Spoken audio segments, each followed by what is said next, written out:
Olá, sejam bem-vindos a mais um quadro de Direito Agrário, o primeiro quadro deste ano de 2016. Um quadro onde falamos sobre legislação no agronegócio de maneira bem simples e de fácil compreensão para o produtor rural. No quadro de hoje vamos falar sobre o novo Código Florestal e nos quadros seguintes, tratando hoje especificamente sobre alguns conceitos importantes sobre reserva legal, áreas de preservação permanente e alguns outros detalhes sobre o novo código. Bom, para começar, é importante definir as áreas de reserva legal. O que são as áreas de reserva legal? São aquelas áreas localizadas no interior de uma propriedade ou posse rural, delimitada nos termos do artigo 12 do Código Florestal. A função das reservas legais é assegurar o uso econômico de modo sustentável dos recursos naturais do imóvel, auxiliar a conservação e a reabilitação dos processos ecológicos e promover a conservação da biodiversidade, como também o abrigo e proteção da fauna e flora nativa.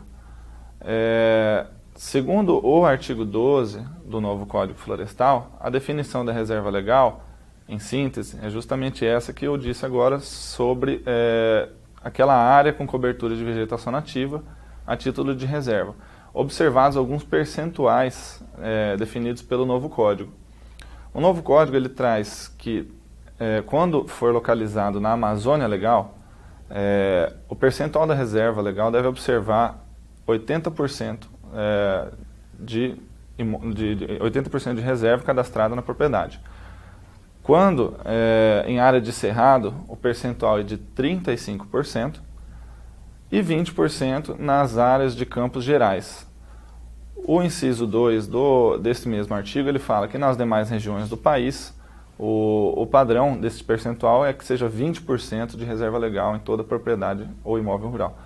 Por exemplo, se a gente imaginar um imóvel rural com 1.000 hectares na região da Amazônia Legal, sendo que desta área, 300 hectares serão ocupados com formações de cerrado e o restante formações florestais amazônicas. O que vai acontecer com esses 1.000 hectares? O proprietário vai ter que reservar 105 hectares no trecho das formações de cerrado, ou seja, aqueles 35%, 560 hectares na área de formações florestais amazônicas, porque são 80% da área. Em outras palavras, daqueles 1.000 hectares, somando esses dois percentuais de biomas diferentes, seriam 665 hectares destinados à composição da reserva legal desta propriedade. Existem exceções, né, para as reservas legais? Existem. O Código Florestal traz uma exceção para aqueles imóveis que tenham até 4 módulos fiscais. Nos imóveis que detinham até 22 de julho de 2008, uma área de até 4 módulos fiscais, uma medida trazida pelo novo Código, que varia de 5 a 110 hectares, que possuem esse remanescente de vegetação nativa em percentuais inferiores ao previsto no artigo 12, a reserva legal tem que ser constituída e ocupada com a vegetação nativa existente até essa data de corte, 22 de julho de 2008.